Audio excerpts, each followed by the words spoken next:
Hi, my name is John Sluter. I'm your Bible friend from Purdue. This is part 8 of a series on King Saul. Today we're going to talk about the first time Saul was called to defend Israel militarily. It happened early in his reign. Up until now, the writer of 1 Shemuel, when he is speaking about foes of Israel, has been concentrating on the Philistines. They were a seacoast people. But the first king to rise up against King Saul was across Israel, east. He was the king of the Ammonites.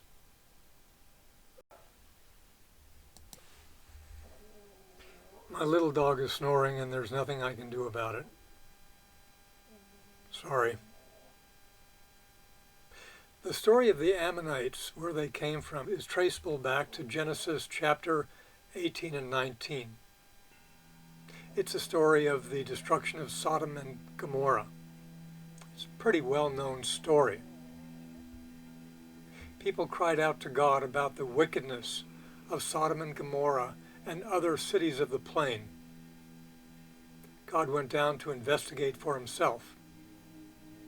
At the city gate of Sodom, he encountered Lot, a righteous man. Lot was the nephew of Abraham, father of the Jews. Lot was concerned for their safety if they intended to spend time in Sodom. He insisted that they spend the night at his house so he could protect them. He feasted them there. The men of Sodom were true to form. They came to Lot's door demanding that he send out these visitors so that they could be raped.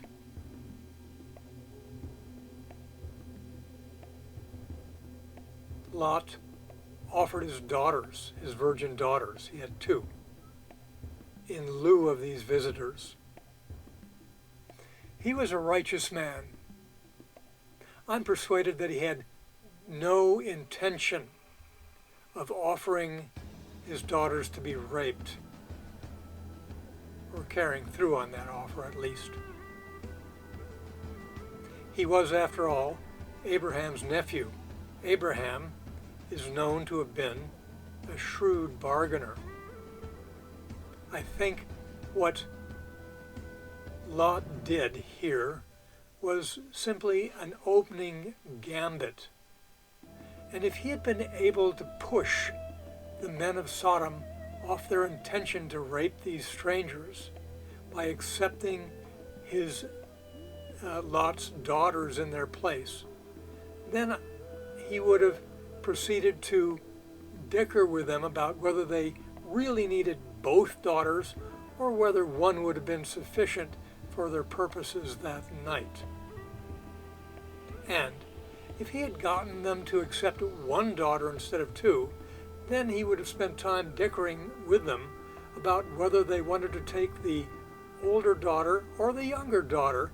If they had wanted the older daughter, he would have tried to persuade them that the younger daughter was a better idea, and if they wanted the younger daughter, he would have tried to convince them to take the older daughter. The point was to kick the can down the road. He wanted to let the moment cool, hoping to catch a break, hoping that maybe somebody in the back, tired of all of this dickering and bargaining, would have shouted out, "Hey, let's go get drunk," and everybody would have agreed. Problem solved. But the men of Sodom could not be turned from their purpose. And in fact, what they wanted to do was punish Lot in addition to raping the guests in his household. These angels ended up rescuing Lot. while he was trying to rescue them. And they took Lot and his small family, his wife and his 2 virgin daughters, away from Sodom before the fire rained down from heaven and destroyed the cities of the plain. Lot ended up living in a cave with his 2 daughters. They were virgins, and they had no husbands. Their husbands had stayed behind in Sodom. They loved their father dearly.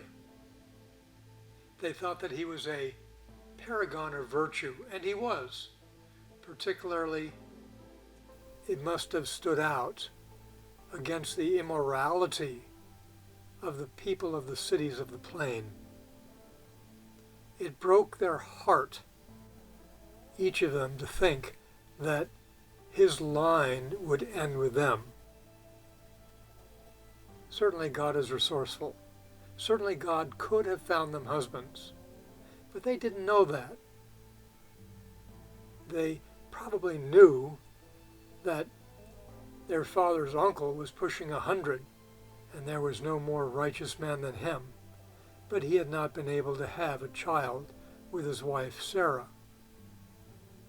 So they felt that the burden was on them to come up with a solution. What would have happened if they had waited on God? We just don't know. But we do know what their scheme was. The eldest daughter persuaded the younger daughter to join with her. They would get their father blind drunk on consecutive days, lie with their father, become pregnant, and that's what they did.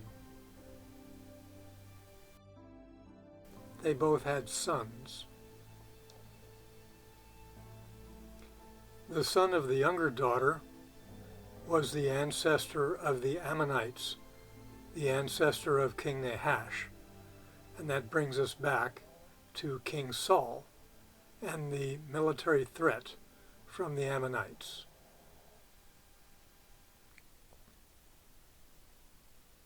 The threat came from King Nahash of the Ammonites.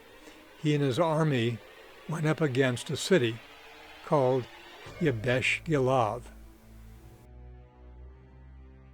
They came at harvest time. The fields were filled with grain. Soon the granaries would have been filled with the produce of the fields. That suggests that King Nahash and his army did not intend a limited strike. Because of the timing, it would have been possible for them to live off the land as they gobbled up all of Israel. Israel faced an existential threat. The people of Jebesh-gilead faced a ruthless foe. They realized that they could not resist so great an army. So they asked for terms of surrender. The terms of surrender that King Nahash gave them were this: that all of the men had to come out from the city, submit themselves to him, and each would have his right eye put out. The terms of surrender proposed by King Nahash were strategic. They would have a strategic effect on the people of Jebesh-gilead, on the Confederation of Israelite tribes, and on King Saul. As to the people, there would be ramifications that were physical, psychological, and social. The physical ramifications are obvious. The men would be scarred for life, literally, having had their eyes put out, and that would render them physically less capable in any future battle because they would lack stereoscopic vision, depth perception. The psychological ramifications would be the shame of submitting meekly to this humiliating term of surrender. And the social ramification would arise from the fact that the entire community had submitted to this humiliating term of surrender. Every time a man of Jebesh-gilead saw another man of Jebesh-gilead with his eye put out, bearing this stigma, he would be compelled to remember his own stigma, his own humiliation, his own disability. King Nahash had a strategic purpose related to the kingdom as a whole as well. It was a form of terrorism. King Nahash was counting on the events at Jebesh-gilead to spread fear throughout the entire kingdom. People who are afraid are less likely to behave rationally, more likely to behave selfishly. That would render the kingdom as a whole less capable of defending itself collectively.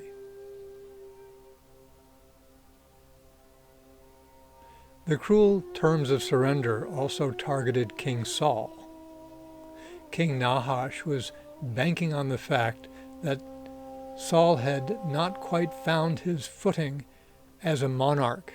He was also banking on the fact that the people of his kingdom had not yet learned to repose their full confidence in his leadership. It's important to remember that the people of Israel had chosen to be ruled by a king for the very purpose of being defended against people like King Nahash. So by perpetrating this act of terror, it was King Nahash's intent to undermine the ability of the people of Israel to repose confidence in their king, so that he might destroy the reign of Saul before it had quite begun.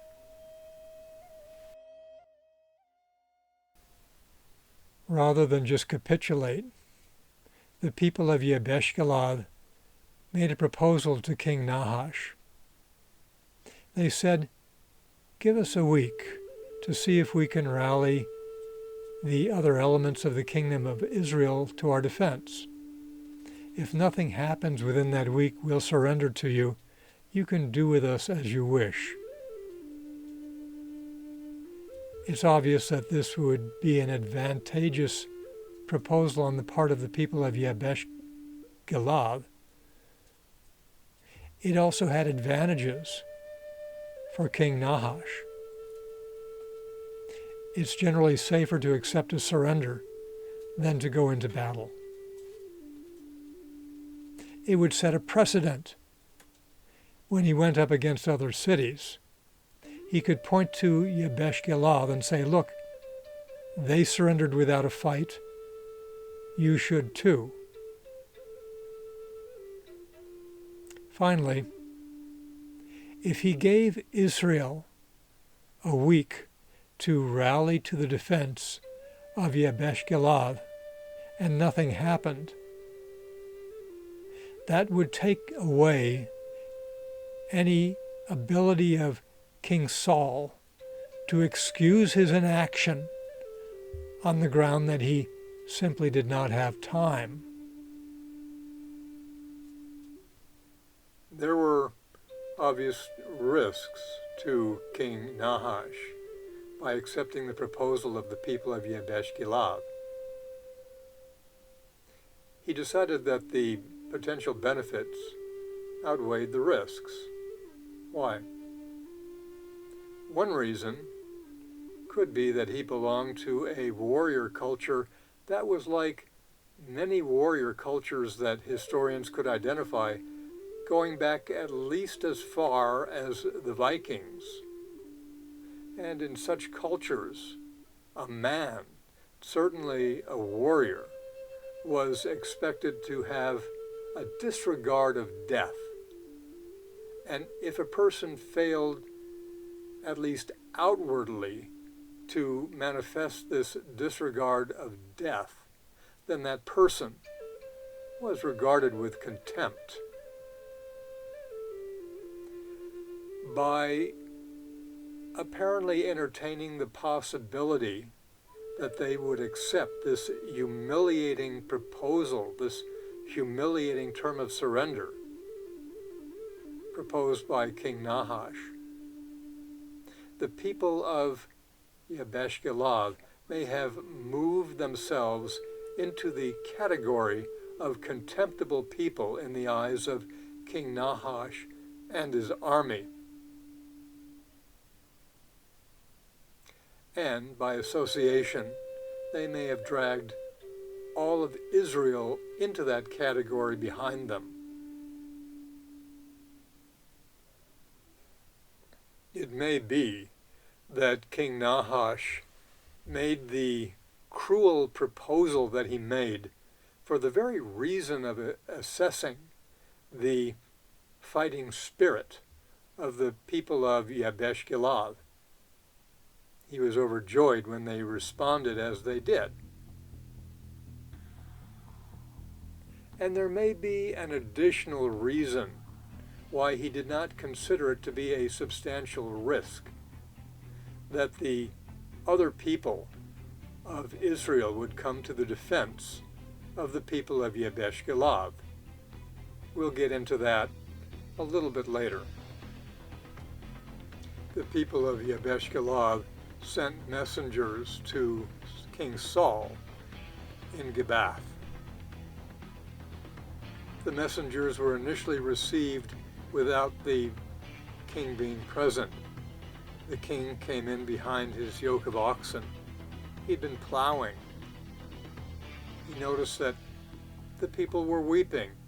Obviously, he wanted to know why. They gave him the news from Jebesh-gilead, and the Spirit of God overtook King Saul. He took his yoke of oxen, killed them, cut them up into pieces, and sent the pieces out among the different tribes of Israel. He sent a message along with those parts, saying that if anybody failed to rally to the defense of the people of Jebesh-gilead, the same thing that he had done to his oxen would be done to their oxen.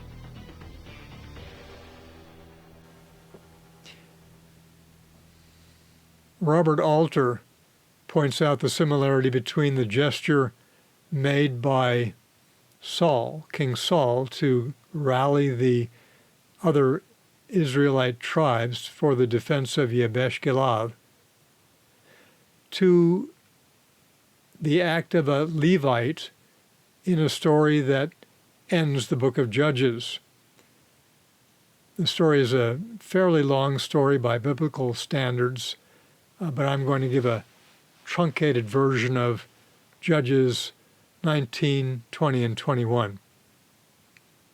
It's interesting that this story so closely resembles the story that we looked at earlier in this video to illuminate the origin of the Ammonites. It involves a Levite from the hill country of Ephraim. That's the same region that Shemuel's family came from. He gets a concubine from Bethlehem. That itself is not scandalous. It was simply another mode of having female companionship at that time. And in fact, in the book of Deuteronomy, it's not outlawed. It is, however, regulated. A female concubine is granted more rights than an ordinary slave. This concubine, however, does not meekly accept her situation. At a certain point, she walks out on the Levite and returns to her father in Bethlehem. After 4 months, the Levite goes to Bethlehem and speaks gently with her and persuades her to come back. Every time the Levite tries to leave, the father encourages him to stay and dine until the evening comes, and then the father-in-law encourages him to spend the night. This goes on for a while. On the 5th day, it's coming toward evening, and the Levite is determined to go. So he does. He leaves with his 2 donkeys, his concubine, and his young servant. On the way back to the hill country of Ephraim, they pass Jerusalem. The servant suggests they go in there for safety, to spend the night there. This is a time when Jerusalem was occupied by the Jebusites. And so the Levite says, no, we'll be safer with our own countrymen. They get to Gibah. They go into that city. Nobody will take him into their home. Finally, an old man comes in from the fields.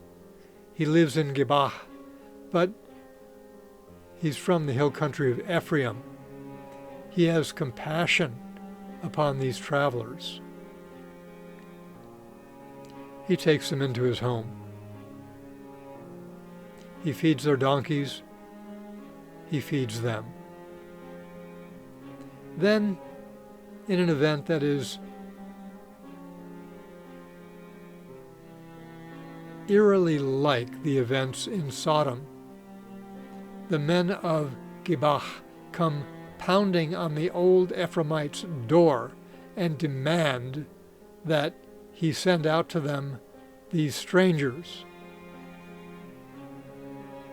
They have rape in mind.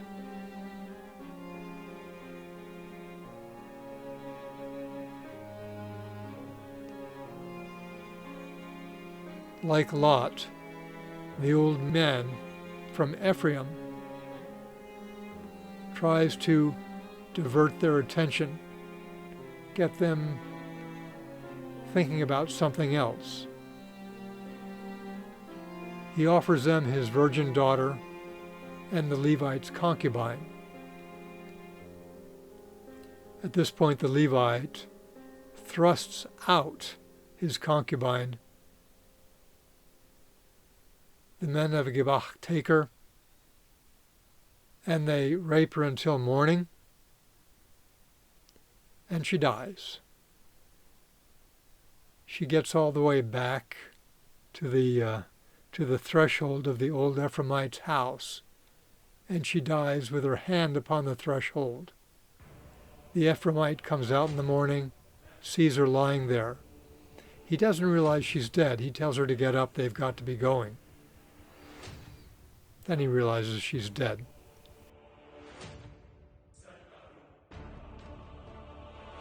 He puts her on his donkey,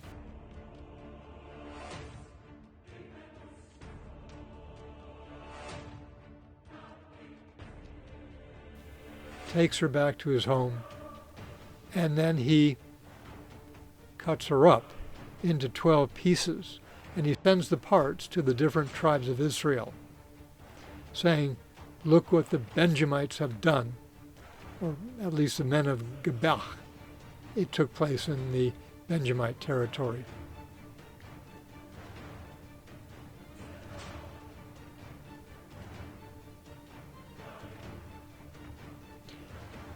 The men of Israel gather, and they determine to demand from the Benjamites that they turn over the perpetrators of this offense. The Benjamites refuse.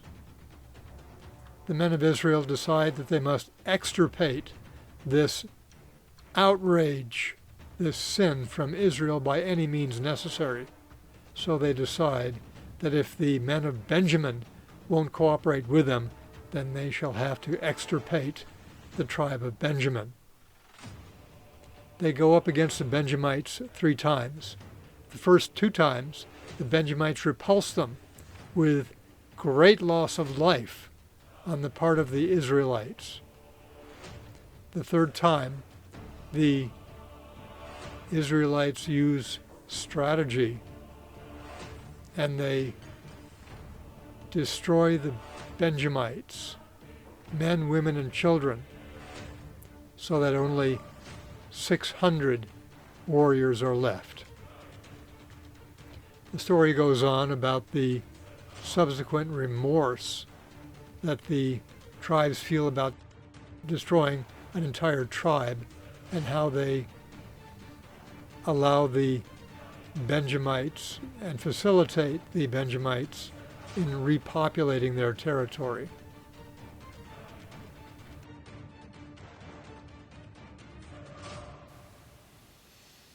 We have to evaluate the full significance of the Levite's action in cutting up his concubine and distributing her parts to the various tribes of Israel according to the standards of that time.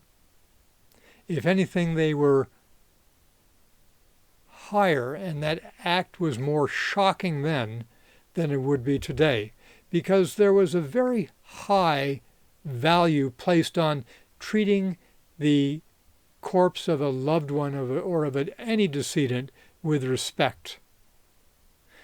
And you only have to go to the book of Tobit to see that. Tobit was a Jewish man in a foreign land, and his then lords would sometimes kill a fellow tribesman of his and cast their bodies by the city wall as if they were garbage. Tobit risked his life to recover those bodies and give them a decent, respectful burial. That's the value that was placed upon reverence for the dead in those times.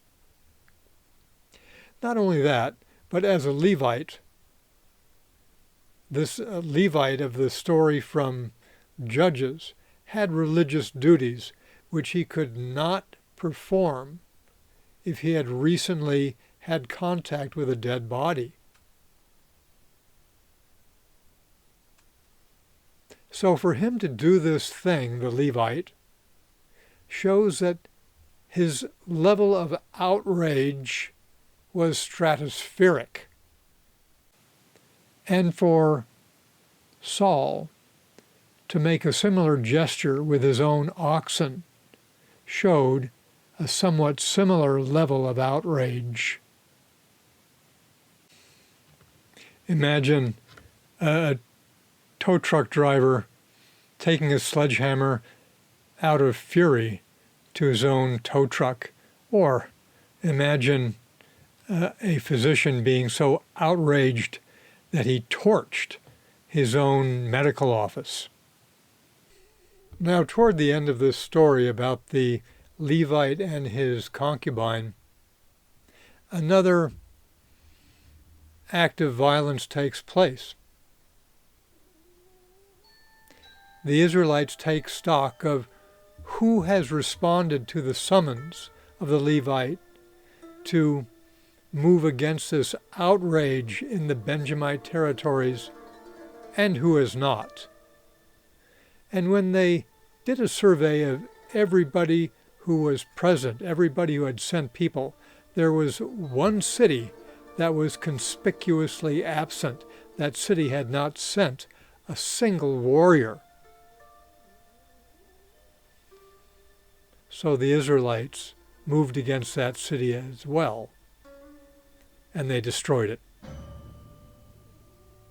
The name of that city was Jebesh-gilead. That was the same city that was now under attack by King Nahash of the Ammonites. And that might have factored into King Nahash's determination that it was not an unreasonable risk to give the people of Jebesh-gilead a week to try to rally the Israelites to their defense. He might have felt that because of their the history of neglect of the defense of others on the part of this city, that the Israelites would feel that their time was better spent bringing in their crops, letting Jebesh-gilead fend for itself, and hoping for the best. In the next section, we're going to see the response of the people of Israel to the summons of King Saul, and we're going to see the battle between the forces of Israel and the forces of King Nahash, and the aftermath of that battle.